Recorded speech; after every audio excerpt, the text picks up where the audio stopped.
Hey guys, how are we doing? It's been a long day. Just had our managers conference here in Bolton. It's a good Sunday spent with the managers and partners.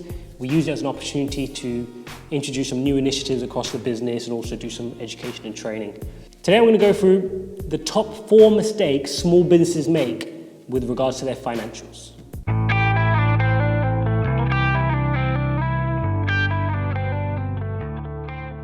My first tip is don't be blinded and dazzled by your top line. I mean, we see it so much nowadays in the news that XYZ company is achieving 100 billion valuation, 100 billion, yeah, please. 100 million valuation, or ABC company is now IPO'ing for this amount. Don't get caught up in those headline figures, right? You work on your business. You work on real profitability, real EBIT. Earnings before interest and tax. If you don't know what that is, go study it. A lot of business owners don't even know what EBIT and EBITDA is.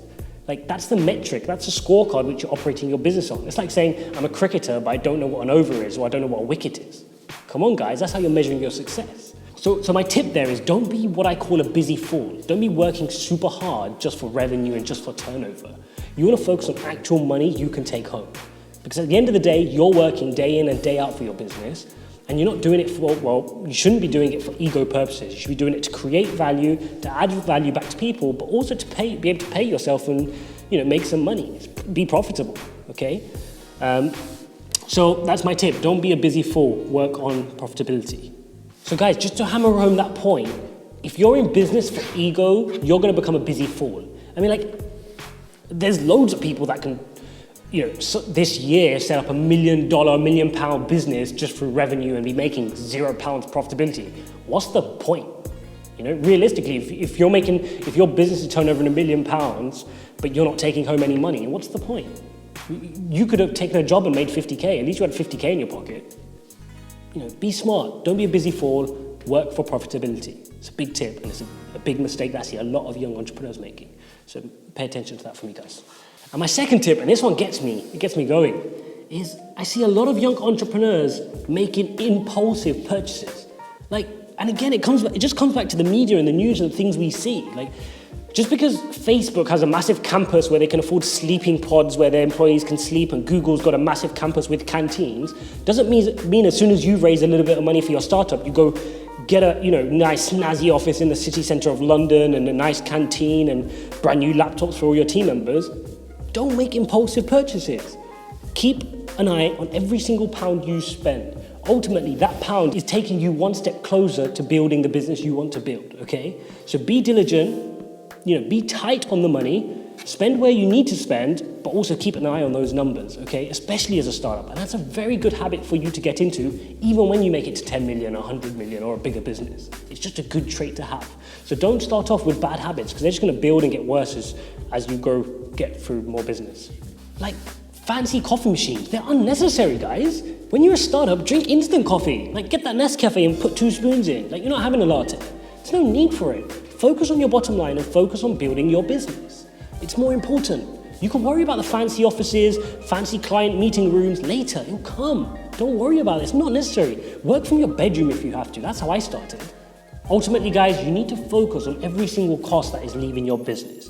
Make sure you question it, make sure you authorize it, make sure you know why it's going out, and make sure it's a cost it's an investment that's going to help you move forward as a business. If there are costs there in your balance sheet which are really just egotistical or nice to haves, you can't afford that as a startup. But even worse, you're developing bad habits which will prevent your business from achieving its potential. And I don't want to see that, guys. Tip number 3, diversifying too early.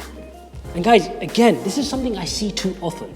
Too many young entrepreneurs, after achieving their initial bit of success and getting some cash in their pocket, they may now have some connections, suddenly opportunities start to come their way, right? I've seen it. Now, what too many young entrepreneurs are doing is that they're putting their fingers in too many pies. They're taking on too many different challenges, and what they're doing now is they're sacrificing that all at the detriment of their main bread and butter business. Okay, the main business that gave them the opportunity to invest in these others. When what they should be doing is building their main business, focusing on it, and growing it to its potential, and then diversifying later. There's plenty of time for that. But at that point when you're a startup and you've just started making some money, it's too early to be diversifying. It's like Steve Jobs says, right? Focus is not your ability to say yes to one thing. It's your ability to say no to the other hundreds of opportunities that come your way. Okay, guys? So be prepared to say no and say, no, I'm focusing on my business. And opportunities will come. That's the landscape of a business. And the innate entrepreneur within you will want to try these new ideas and concepts. But there comes a certain point where you're like, you know what? I've got my one idea. That's what I'm going to focus on. I'm really going to push this forward and make it happen. And guys, I don't want this to be misconstrued. I'm not saying don't diversify. I'm saying don't diversify too early. There becomes a stage once you've achieved and your business is now at a mature stage that 100% I would diversify, and that's what I do. You don't want all your income coming from one income stream. You want it to be diversified. But at the beginning, when you want to focus all your efforts onto that one baby of yours, okay? Now, my fourth and final tip for you is to make sure you focus on cash flow. Cash flow is king, right? We've heard it before and we hear it all the time, but it's just the truth. Every business is only as good as its cash flow. You can have the world's next best idea in your head and you're gonna run with it, right? But if you don't know how to manage cash flow to make sure your business survives from month to month to pay your paychecks, what's the point? Okay, and this is, and I keep saying it, this is another common issue I see amongst young entrepreneurs particularly, and even older entrepreneurs, just new entrepreneurs, let's say. You need to be able to focus on cash flow. And it's difficult because innately, we are entrepreneurs that want to focus on our passion. We want to focus on the product, the service, the idea we have, and we want to really push it out to people. The last thing we want to do is go for our accounts, look at expenses, and understand when the cash is going to come in and how we're going to pay our utilities bills and our staff salaries. But the truth is, it's got to be done, right? If you don't pay your staff, you don't have a business next month, okay? So especially as a startup, it's very important that you just swallow that pill. You just say, you know what? I need to learn about some of these finance concepts. I need to make sure that I'm looking at them in detail for my business so I can manage my cash flow. And as soon as you can afford it, I highly recommend that you go and hire a finance director that can take that pain from you. They can then control all that financial stuff and you can really focus on what you're passionate about. But until you're at that point, guys, you're gonna have to do it yourself, okay? Cash flow is king. You need to know how to juggle your money. And I've been there, I've got stories of how I had to juggle money between accounts and between businesses to make sure that I could meet my payments. But it's very important you do that, otherwise to get you through those difficult times. And I touch upon that on another video. Steve, if you can link that up here, where I explain how difficult it is to manage cash flows, and it's one of the most important things in a startup is managing that cash flow. And it's difficult when you've not got a steady line of revenue. It's very difficult to project what the next costs are going to be. And guys, just as a bonus point, Steve threw up a bonus point here. Try to keep a buffer of operating costs.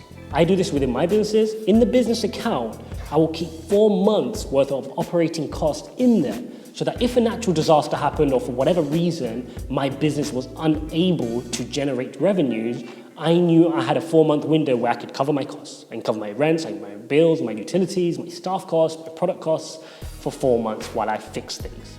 And in that time, I've got to fix the revenues to make sure the sales are coming in. Okay? And now I get it, guys. As a startup, it's difficult to get 4 months worth of operating costs. So at the very least, if I was you, I'd target 2 months and try to build up that buffer as your business gets more and more mature.